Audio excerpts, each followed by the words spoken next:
Hey guys, आप सबका स्वागत है मेरी न्यू और एक्साइटिंग वीडियो में। चलिए आज का वीडियो शुरू करते हैं।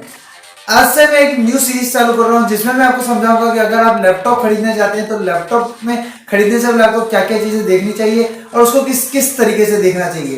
तो आज का जो ये वीडियो है वो फर्स्ट वीडियो होगा उस सीरीज का। तो मैं इस सीरीज का नाम रखूंगा लैपटॉप बाइंग गाइड। आज की वीडियो में आपको सिखाऊंगा कि प्रोसेसर कैसे खरीदना चाहिए लैपटॉप का। अब अगर लैपटॉप का प्रोसेसर खरीदना चाहते हैं तो उसमें काफी टाइप के प्रोसेसर आते हैं। पहले आता है i3, i5, i7 और i9। तो i3, i5, i7, i9 ये जनरल डिफरेंट टाइप के इंटेल के कॉन्फ़िगरेशन है।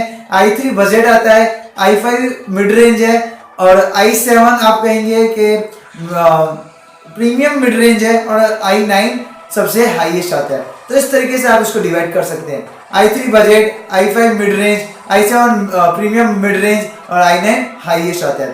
तो अगर हम जाते हैं मिड रेंज में i5 में तो कैसे परफॉर्म करता है। i5 जो होता है, अब इंटेल जो बनाता है दो टाइप के प्रोसेसर बनाता है, एक कंप्यूटर्स के लिए एक लैपटॉप्स के लिए। दोनों प्रोसेसर अलग अलग होते हैं। कंप्यूटर्स के जो प्रोसेसर होते हैं उनकी बेस क्लॉक हाई ज्यादा अच्छी बड़ी होती है, उनका जो पावर कंजप्शन होता है वो ज्यादा होता है और ज्यादा पावरफुल होते हैं कंपेयर टू लैपटॉप्स के।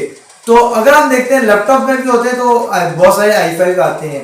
लैपटॉप के लिए भी i5 डिफरेंट टाइप के आते हैं। तो चलिए देखते हैं वो किस किस टाइप के आते हैं। अगर हम एग्जांपल लें लैपटॉप के i5 का, तो लैपटॉप के अंदर दो आपको मैं एग्जांपल देना चाहूंगा, specifically i5 8 generation. i5 8 generation में आपको दो टाइप के अगर मैं एग्जांपल दूं तो एक आता है 8350U और एक के अंदर आएगा 8300H।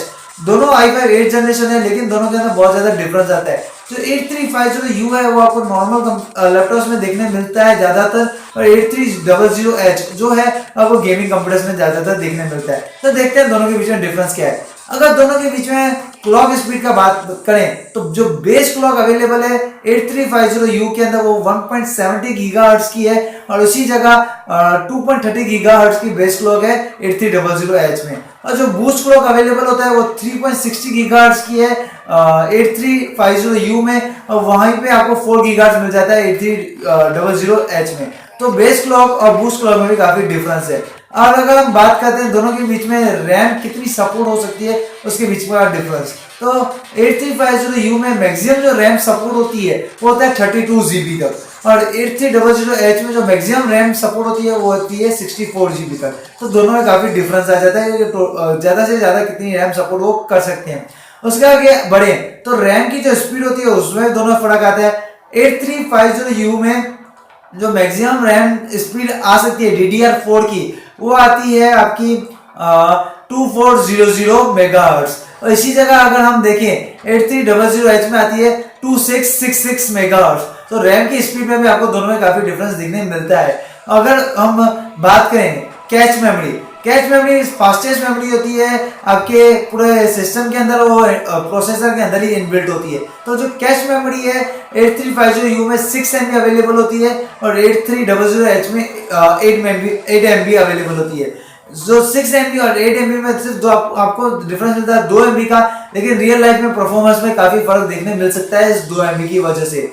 आगे बढ़े तो ग्राफिक्स जो अवेलेबल है, अगर ग्राफिक कार्ड्स के अगर हम देखें तो 8350U में आपको इंटेल का 620 HD ग्राफिक्स देखने मिलता है और 8300H में आपको इंटेल का 630 ग्राफिक्स अवेलेबल मिलता है HD।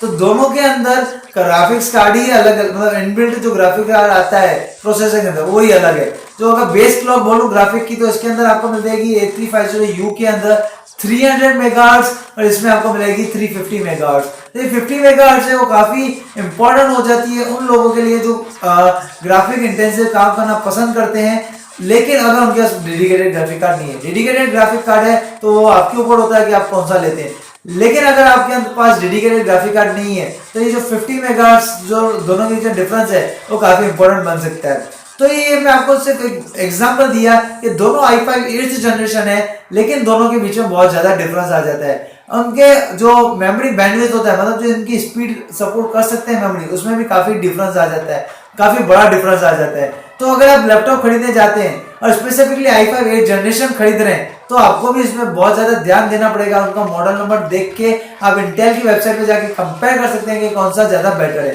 तो इसी तरीके से अगर आप मोबाइल सिर्फ लैपटॉप का प्रोसेसर देखते हैं तो उसमें भी काफी ज्यादा आपको ध्यान देना पड़ सकता है। नेक्स्ट वीडियो में बनाऊंगा इसी सीरीज में कि अगर आपको लैपटॉप के अंदर डिस्प्ले देखनी है, रैम देखनी है या दूसरी कुछ हार्डवेयर चीज देखनी है तो आपको किस तरीके से देखनी चाहिए। तो उम्मीद है आपको मेरी ये सीरीज पसंद आएगी। अगर मेरी वीडियोस पसंद आ रही है तो उसे जरूर लाइक करें, मेरे चैनल को सब्सक्राइब करें, अपने ग्रुप्स में फैमिली मेंबर्स को मेरे चैनल को शेयर करें और उन्हें भी कहें मेरे चैनल को सब्सक्राइब करें। अगर आप इसी सीरीज के अंदर ज्यादा डिटेल में सब कुछ समझना चाहते हैं तो मेरे चैनल को जरूर सब्सक्राइब करें। Thanks for watching my video. जय हिंद, वंदे मातरम। नेक्स्ट वीडियो तक के लिए बाय बाय।